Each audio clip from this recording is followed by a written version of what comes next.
Okay, y'all.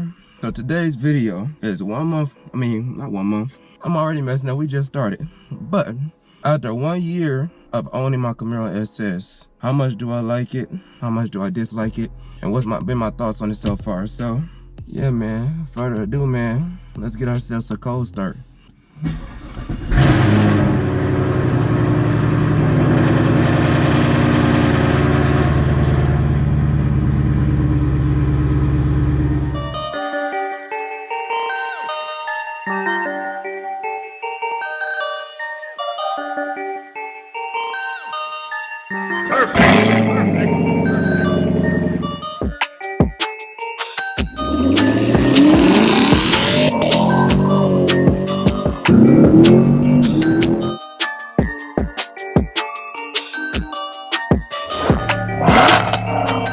Live, y'all didn't see my last video. The suspension light actually went away. Okay, before we get started, we gonna get a little baby pool. Before we get started, just a warm up thing. It's nothing crazy. Just a slight like quarter throttle.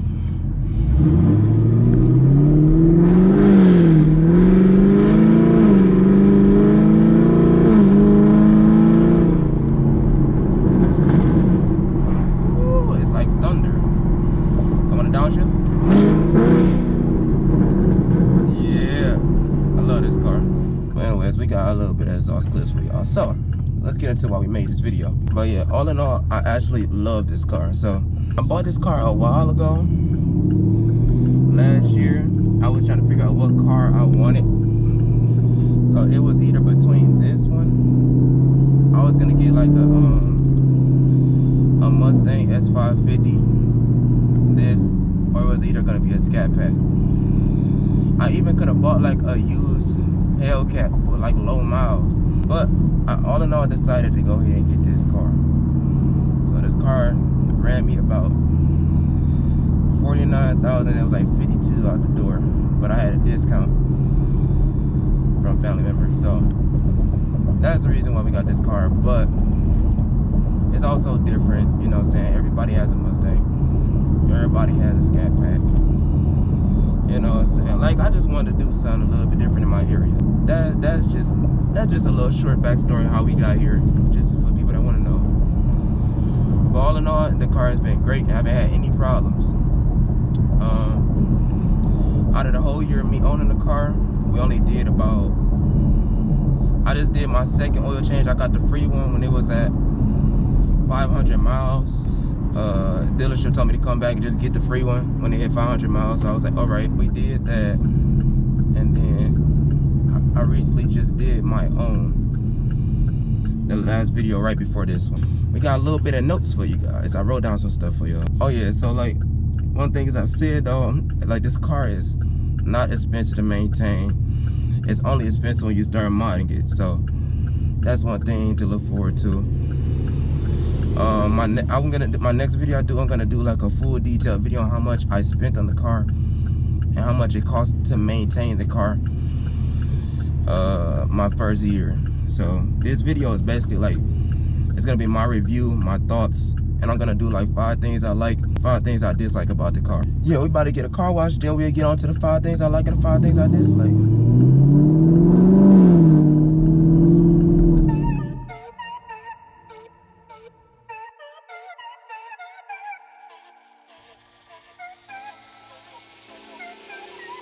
This car too because of the looks. Like, of course it's not your standard SS look, but most of it is besides the decals and all that stuff. It's a gigantic dragonfly. But like, people don't like the front bumper. But honestly, that's why I bought the car. Front bumper actually is nice. We also got like a lot of trunk space too. Let me see. Yeah, actually a lot of trunk space. I'm out of town, so just got the car washed. But yeah, could fit a lot of luggage in there. I fit all my car parts in there. I fit all my headers and my fullers also in my trunk. You can also let down the seats too. So yeah, that's the first thing I like about the car. That's what made me buy the car. Oh, what looks, I might as well go ahead and show you guys the interior too, right? So might be a little dirty because I just got out the car and stuff, but yeah, man, overall All this isn't standard either. You know, this is stuff I did over time. We'll talk about that. It came with the Recaros, you know. This is how I spec mines out from the dealership, so. You know. I added the carbon stuff, is just like little stick-ons. I'm gonna make a video about all of that soon. You know, it comes with the Apple CarPlay, so. I like the way the dash look. With that being said, that's the looks. That's what made me buy the car. And I overall love the car. And the inside is like, it's a lot of leather and stuff, suede. So it's a lot of leather and suede and stuff, so. Let's go to the next point. My next point was the LT1 itself. So I did all this basically myself. The only thing I didn't do was the headers.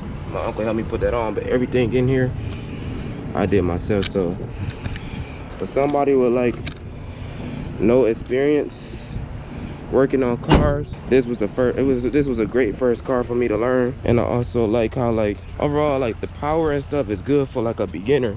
Like for a beginner driver, the power, everything is good. Like 450 horsepower to the crank. It's not too fast, it's not too slow. You can still have fun with it, but the engine itself is overall a good car. It builds power real good with bolt-ons. So like you get some good power with bolt-ons. And next we have the sound. Now we probably gonna do that one last, but one of the points too is how easy it makes power. Every bolt-on you can feel like the difference that it makes. Of course, after you get a tune or whatnot, but every bolt-on, I felt the difference. It's like a little bit more responsive, you know what I'm saying? It's a little bit more jumpy. The biggest thing for sure was when I did the intake, the throttle body, and I did E85 and the Roto fab. Well, that's basically like the whole thing, but like when I put all that on, I did the tune, it was like, it woke the car up a lot too. But one of the biggest things that woke it up too though is I think I just had a colder intake and I did E85. Those two together, you could feel like how more responsive the E85 was, because the tuner like up the timing a little bit. Yeah, all that stuff. You know what I'm trying to get into. But overall, let's keep going. I was getting sidetracked talking about my car. I love my car. So we got the comfort features. Of course, you got the Apple CarPlay. Let me turn on the car so you guys can see that. Might as well get you guys a sound clip too, right? Let's see. Let's turn this thing on, man. It's a little loud.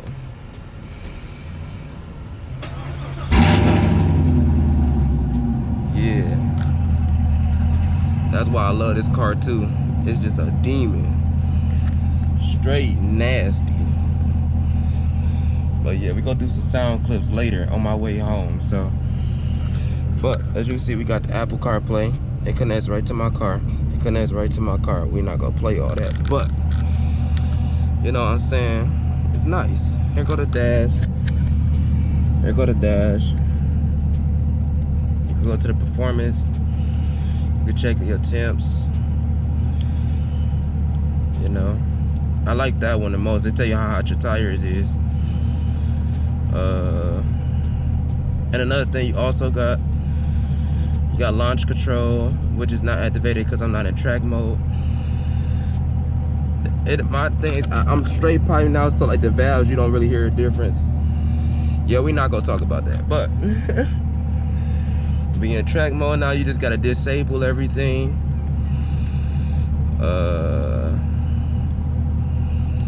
And then where's launch control at? Disable. So like, in order to start launch control, I had the door open. So you will hold the brake all the way down, and then you will press the accelerator. And like, you know, if it was in drive mode, you would just launch it, and then you can control that too. And like, you also got line lock, you can smoke the tires if you want to, and then you got launch control. So we're not gonna do all of that. But now, I'm not talking about the good. Everything ain't always good. We know that. So if you look from a POV point of view, we have stupid blind spots. You can't see behind you. I have to use the side mirrors. And when you're reversing, we have a rear view camera. Goes on the car, I don't know if it's gonna pop up. Yeah, so you gotta use the rear view camera. And sometimes I just gotta look out the window because the blind spots are terrible.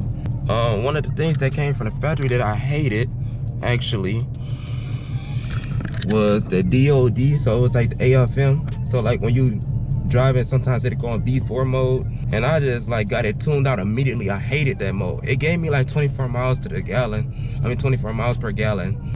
But that's also when I was stuck. But I just hated it because it just made the car sound weird. And that's also why I did a fuse plug too. I also got a video of that too. So, and then the cockpit, like you see, this is like from my eye view right here. So like, putting my arm up here, like, look at this. Like, it's so much you gotta do, bro. It's kind of uncomfortable. But, and then like you looking, like this is from my eyes right here. Look at like how the cockpit is, how low you sit in the Camaro. It's like it sits you in a bucket. But it's comfortable though. Like, I don't know, you can't. You gotta chill. You know what I'm saying? You got your likes and dislikes, like I said. So, of course, the gas mileage tanked after I started modding the car. Let me show you guys that. So, yeah, we get 11.6 miles per gallon. Yeah, I just changed oil too, but we get 11.6 miles per gallon, which sucks. But I love my car. I bought a big V8, so you know you get what comes with the big V8. So, and then another thing I hate is the pointless back seats. I just don't get it.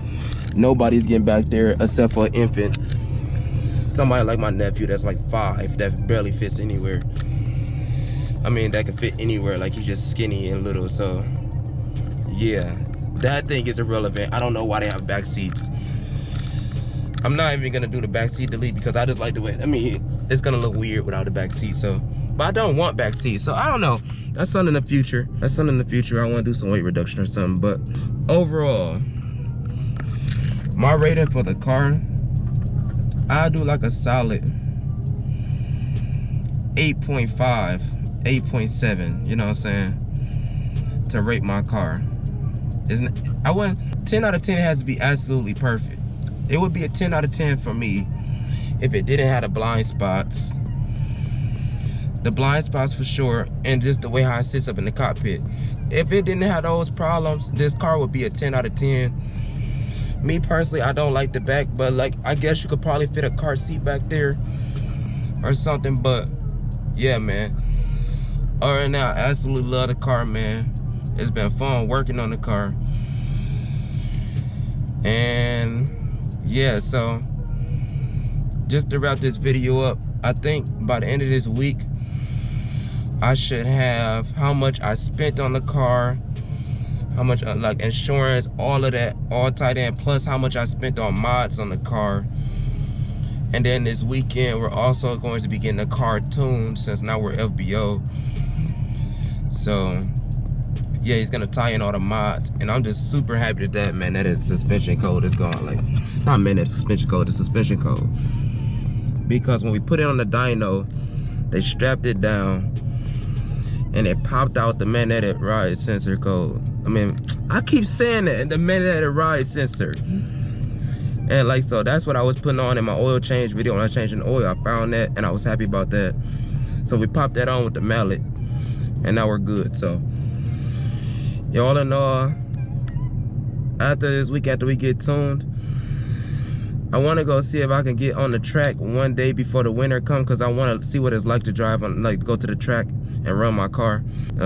We might also be getting my friends, if I got a friend that has an Audi S6 that upgraded his twin turbos to RS7 turbos.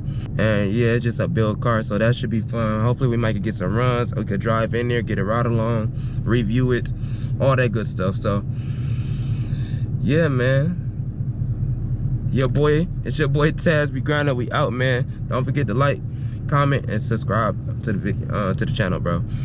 Well, like and subscribe, like and comment on the video and subscribe to the channel. I'm out, man. Peace.